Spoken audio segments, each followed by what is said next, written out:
माता सीता स्वयंवर प्रसंग। जनकपुर के पुष्पवन में उस समय जैसे किसी दिव्य सकल प्रभाव ने अचानक हवा को स्वर्गिक बना दिया था। सीता अपने साथ सखी मांडवी और उर्मिला के साथ उस बाग में आई थी। यह बाग उनके लिए मात्र एक बाग नहीं था, यह उनके हृदय का वह शांत स्थान था जहाँ वह संसार की आंखों से बचकर अपने मन की सूक्ष्म लहरों से बात करती थी। दिन की कोमल धूप पैरों पर ऐसे गिर रही थी जैसे कोई अनदेखा देवलोक अपना रस छिलक रहा हो। पुष्पपत्र के रंगों में उस दिन कुछ नया था, जैसे कोई अदृश्य आहट अक्सर मन को संकेत भेज देती है कि आज कुछ असाधारण घटने जा रहा है। सीता उस दिन भी अपने पुरानी रीति के अनुसार पानी के कलश से सिंचाई करने आई थी। उनके हाथ में वह कलश था और उनके मन में एक शांत भाव था। तभी अचानक उनकी दृष्टि दूर से चल रहे दो युवकों पर पड़ी। वह दो लोग सीधा और सरल चल रहे थे, किसी राजा की ऐश्वर्य चाल नहीं, किसी नगर के धनिक की ठाठ चाल नहीं, एक अत्यंत सरल, संयमी, शांत और विनम्र चाल। और उन दोनों में से प्रथम जो सामने चल रहा था, वह सीता के भीतर एक सदियों की पुरानी परिचय जैसी अनुभूति जगा गया, जैसे आत्मा किसी आत्मा को पहचान ले। सीता के कदम रुक गए। वह इस अचानक की अनुभूति को समझ नहीं पाई, पर उनकी चेतना में कुछ हुआ था। क्या यह मन का भ्रम था? क्या कभी आत्मा किसी दूसरे व्यक्तित्व को प्रथम दर्शन में पहचान लेती है? शायद संसार के सभी परम सत्य नियम इन्हीं सूक्ष्म अनुभूतियों में ही छुपे हैं। उन दो युवकों के साथ एक ऋषि भी चल रहे थे। वह विश्वामित्र थे। वह जनकपुर के लिए अतिथि थे। पर उस दिन सभी दृष्टियां स्वाभाविक रूप से उन्हीं दो राजकुमारों पर पड़ी जिनकी वेशभूषा साधारण थी, पर जिनकी चाल में असाधारण तेज था। ऋषि के आगमन का सम्मान होना तो स्वाभाविक था, पर इन दो युवकों के साथ वह इतना सुयोग्य मेल बैठता था कि लगता था यह कोई सामान्य संयोग नहीं, यह किसी अलौकिक योजित क्रम की शुरुआत है। सीता की सखी मांडवी चुपचाप सीता का चेहरा देखती रही। उसने पहली बार अपनी बहिन सरीखी सहेली को इस तरह जर खड़ी देखा। सीता ने धीरे से प्रश्न किया कि वे कौन है। सखी ने केवल अनुमान से कहा, लगता है ऋषि ने उन्हें साथ लाया है। शायद कोई राजा रच लेकर नहीं आया, शायद यह कोई वनवासी में तपस्वी जैसा ही कोई पथिक है। पर सीता को इन सब अनुमान में कोई अर्थ नहीं सूझा। उसके भीतर बस एक मौन उमंग उठ रही थी। यह वही था। कौन वही? यही तो मन जानता था, पर बुद्धि को अभी कोई शास्त्रीय भाषा नहीं मिली थी। सीता ने उस क्षण बस यही समझा कि यह व्यक्ति जिसने पहली बार उन्हें दृष्टि भी नहीं की, वह उनके भाग्य की अनिवार्यता बनकर सामने आया है। वह कुछ कह नहीं सकती थी, पर मन की धड़कन सामान्य से अलग थी। वह एक कथा नहीं, वह एक इतिहास की अनिवार्य धड़कन थी। अगले दिन जनक ने विशाल सभा का आयोजन किया। यह वह दिन था जब पूरे आर्यावर्त से राजा और राजकुमार आए थे। जनक का वचन था कि जो शिव धनुष को उठाकर प्रत्यंचा चाह देगा वही सीता का वर होगा। इस वचन के पीछे केवल पिता का अधिकार नहीं था, यह सीता का भी मौन सहमति में समाहित सत्य था। सीता जन्म से ही शिवभक्त थी। इस धनुष का महत्व उसके लिए केवल एक शस्त्र नहीं था, यह उनकी भक्ति की प्रतिमूर्ति का मापदंड था। वह जानती थी जिस पुरुष में शिवतत्व स्थिर है, वही उस धनुष की मर्यादा को रख सकेगा। सभा में आज एक विचित्र ऊर्जा थी। राजा जनक का चेहरा भी आज सामान्य से अधिक गंभीर था।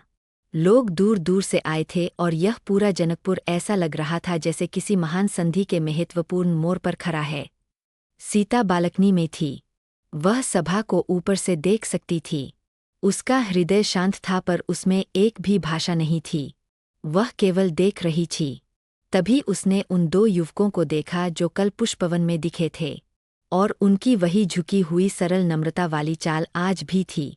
पर आज उनके साथ उपस्थित ऋषि विश्वामित्र सीधे जनक के पास जाकर बैठे। सभा में अनेक राजाओं ने प्रयास किया। धनुष अचल पड़ा रहा, किसी में क्षमता नहीं। वह धनुष जिसके ऊपर देवता का इतिहास था, और इसी क्षण सीता ने देखा वह युवक सामने आया था। वही जिसे उसने कल देखा था, जिसका पहला दर्शन ही जीवन का अनिर्वचनीय संकेत बन गया था। आज वह वहीं खड़ा था। राम ने परम विनय के साथ जनक से अनुमति मांगी। विश्वामित्र की संकेत दृष्टि देखकर जनक ने अनुमति दे दी। उस क्षण सभामंच में एक पूर्ण मौन बन गया। कुछ लोगों ने यह सोचकर कि यह साधारण कद वाला युवक क्या कर पाएगा, स्वाभाविक रूप से हंसी दबाकर रखी, पर कुछ ने भीतर एक अनकहा भय भी महसूस किया, जैसे उन्हें ज्ञात हो कि इस क्षण में कुछ ऐसा होगा जो साधारण नहीं होगा। राम ने धनुष के पास जाकर उसे अत्यंत सहजता से हाथ में लिया। यह क्षण केवल भौतिक शक्ति का नहीं था, यह आत्मा की सत्यता का क्षण था। जैसे राम केवल शस्त्र नहीं उठा रहे थे, वह शिव के तप और व्रत का सम्मान उठा रहे थे। उन्होंने धनुष को जैसे ही स्पर्श किया, सभामंडप की हवा में परिवर्तन आ गया। यह परिवर्तन सीता ने भीतर महसूस कर लिया, और अगले ही क्षण जब राम ने प्रत्यंचा चढ़ाने का प्रयास किया तो एक अद्भुत नाद के साथ धनुष 2 भागों में विभाजित हो गया। यह कोई हिंसा की घटना नहीं थी, यह ब्रह्मा सत्य का उद्घाटन था। पूरे सभामंडप में क्षोभ या भय नहीं, एक विस्मय की स्थिरता छा गई। जैसे सभी को यह सत्य स्पष्ट हो गया कि ये साधारण युवक नहीं, यह आत्मा परम लक्ष्य के लिए आया है। जनक की आंखों में उन क्षणों में जो आंसू आए, वह केवल पिता के संतोष के आंसू नहीं थे, यह उन वर्षों की पीड़ा की भी अंत की आहट थी। समाज ने जब जनक को यह कहा था कि क्या वह पिता है जो पुत्री को योग्य नहीं ढूंढ सकता, तब जनक के भीतर एक पीड़ा जागती थी। पर आज उस पीड़ा का अंत हुआ था। आज ईश्वर ने स्वयं प्रकट होकर उनके व्रत को पूर्ण किया था। सीता ऊपर से यह दृश्य देख रही थी। उसके भीतर एक अनोखी स्थिरता उठी, जैसे वर्षों पुरानी तप की साधना का फल उसके सामने था। यह मिलन किसी सांसारिक मिलन जैसा नहीं था, यह 2 चेतनाओं का मिलन था जिनकी नीति पहले ही देवताओं ने लिख रखी थी। सभा में उस क्षण कथन चल रहा था, पर सीता के भीतर कोई शब्द नहीं था, वह केवल एक मौन ज्योति की अनुभूति थी। पूरे जीवन में ऐसा प्रथम बार हुआ कि सीता के भीतर पूरी दुनिया के सारे स्वर शून्य हो गए, और केवल राम का शांत स्थिर चेहरा बचा। यह वही थे जिन्हें वह कल पुष्पवन में देखकर एक अनिर्वचनीय अनुभूति में डूब गई थीं। सीता ने अपने भीतर चुपचाप निश्चय किया, यह उनका पुरुष है, यह उनके मन का स्वामी है, यह वह पुरुष है जिसमें शिव तत्व धारण है, और अब उसके जीवन की यात्रा उसके साथ ही शुरू होगी। और इस प्रकार उस सभा में केवल एक शस्त्र नहीं टूटा था। उस दिन सीता के भीतर का संशय, सारी अनिश्चितता और जीवन का समस्त संश्लिष्ट प्रश्न टूटकर समाप्त हो गए थे। अब केवल एक सत्य शेष था, यह कि जीवन का पथ निश्चित हो गया है, राम है, और यही उनके पुरुष है। इस सभा में यह केवल विजयी पुरुष की विजय नहीं हुई थी, उस दिन सीता के हृदय में जीवन के समस्त रहस्यों को खोल देने वाली ज्योति का उदय हुआ था। यह ज्योति एक अनंत यात्रा की उद्घोषणा थी। आज जनकपुर का सूर्य पहले से अधिक आलोकमय था, क्योंकि उसके प्रकाश में अब 2 आत्माएं सम्मिलित होकर भविष्य की कथा रचने जा रही थीं।